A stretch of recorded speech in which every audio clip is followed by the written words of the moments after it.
La Seconde Guerre mondiale a touché pratiquement toutes les dimensions de la vie américaine. L'un de ses effets, les moins évidents, a été la manière dont il a façonné la pensée de toute une génération sur le sujet de l'identité américaine.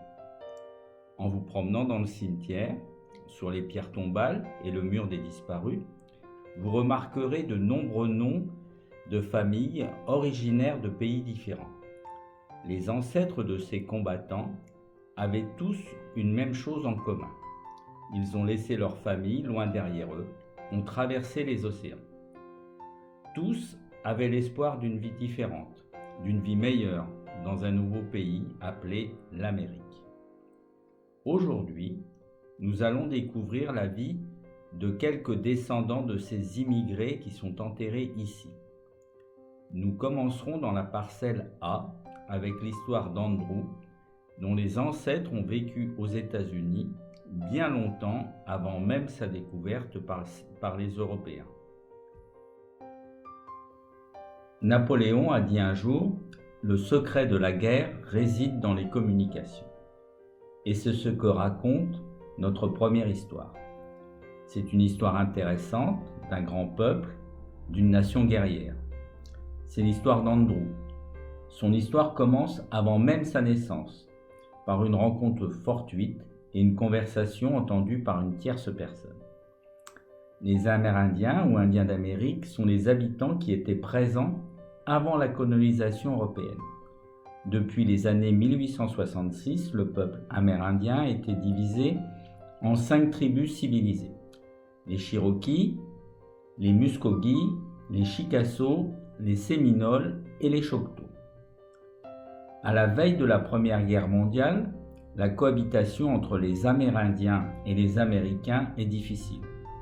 Les Américains doutent de leur loyauté et leur refusent la citoyenneté. La seule chose dont ils ne doutent pas est leur capacité à se battre. Depuis l'époque coloniale, les Indiens ont prouvé de nombreuses fois qu'ils étaient de grands guerriers. Ainsi, lorsque les États-Unis entrent en guerre en 1917, les Indiens sont naturellement devenus une source de main-d'œuvre pour la machine de guerre américaine.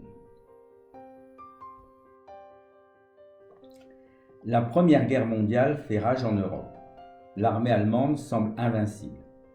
Les forces allemandes parlent parfaitement l'anglais et les conséquences sont catastrophiques car ils peuvent avec une facilité inquiétante intercepter et décrypter les codes de l'armée américaine et apprendre l'emplacement des troupes et les plans militaires.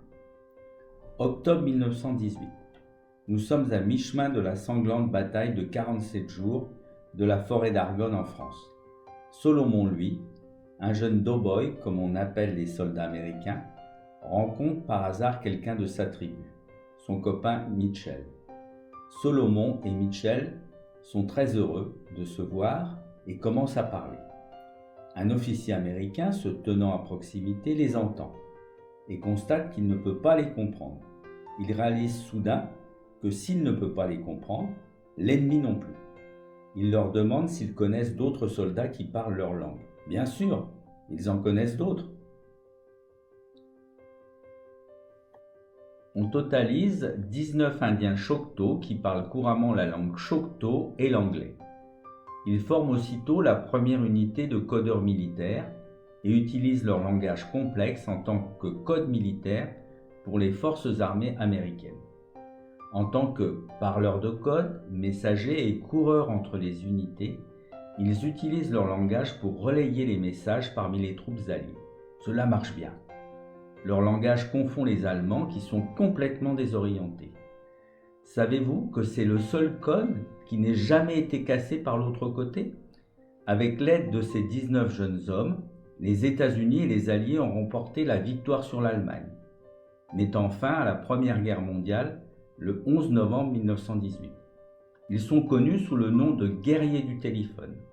Leur héritage a été perpétué par une nouvelle génération de guerriers du téléphone pendant la Seconde Guerre mondiale. Et l'un d'eux est enterré ici, dans la parcelle A. Son nom est Andrew.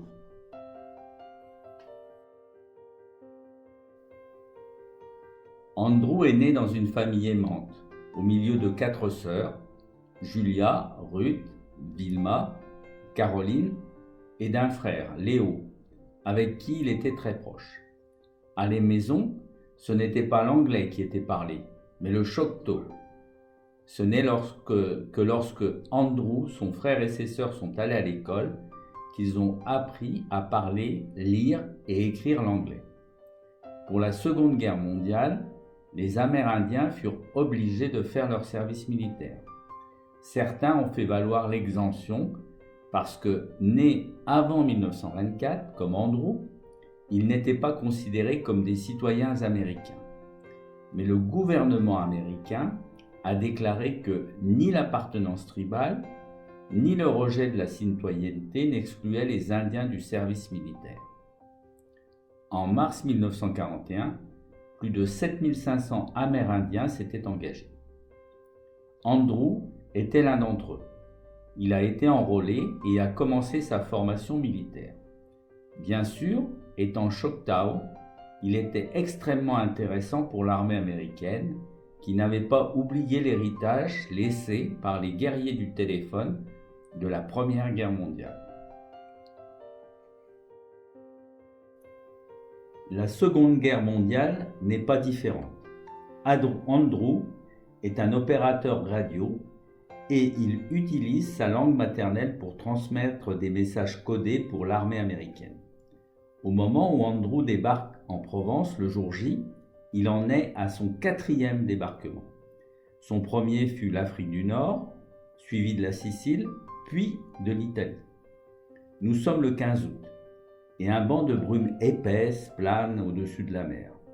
Attendant patiemment derrière cette brume, au large des côtes françaises se trouvent des centaines de bateaux alliés.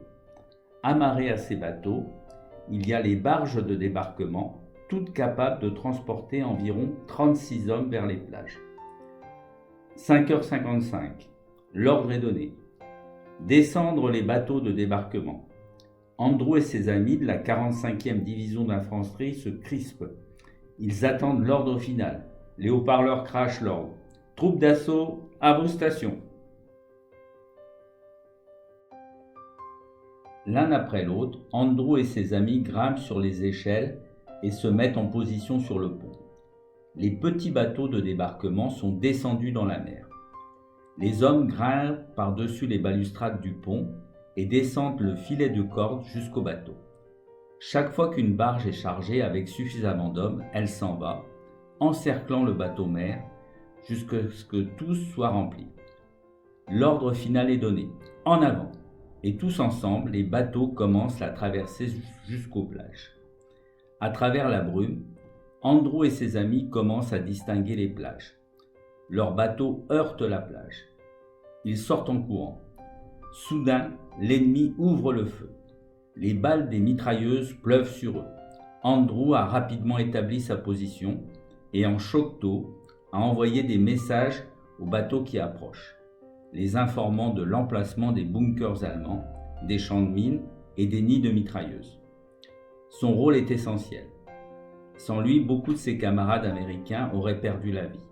À midi, Sainte-Maxime est libérée.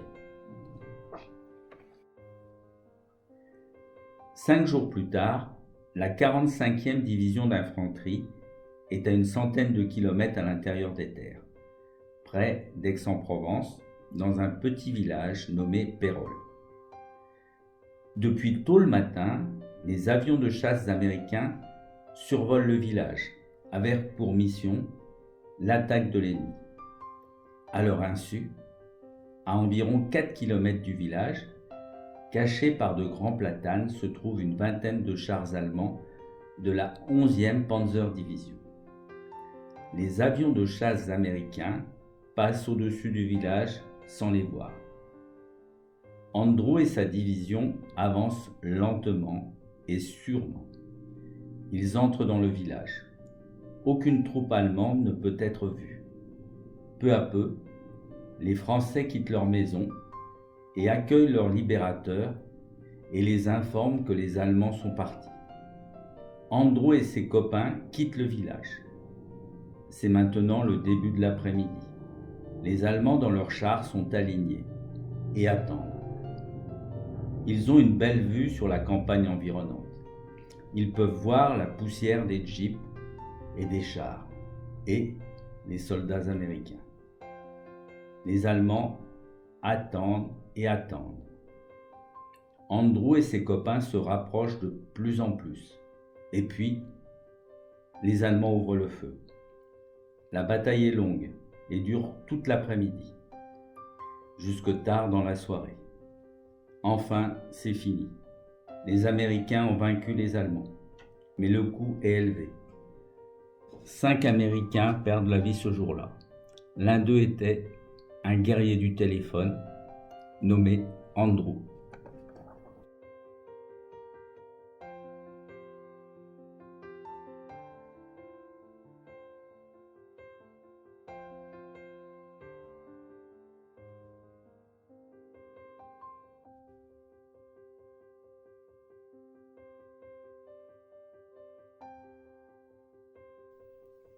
En 1776, les pères fondateurs des États-Unis, John Adams, Benjamin Franklin et Thomas Jefferson, étaient déterminés à former une nation à partir d'un ensemble d'États.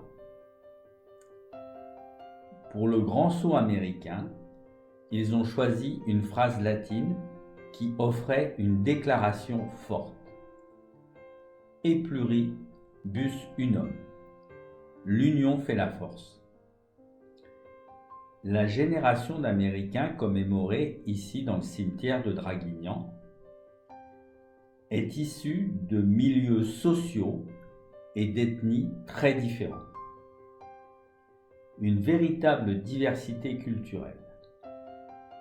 Ils ont formé une identité commune.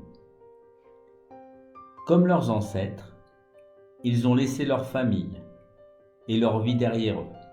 Ils ont navigué à travers les océans avec l'espoir d'une vie différente, d'une vie meilleure, non seulement en Amérique, mais dans le monde entier.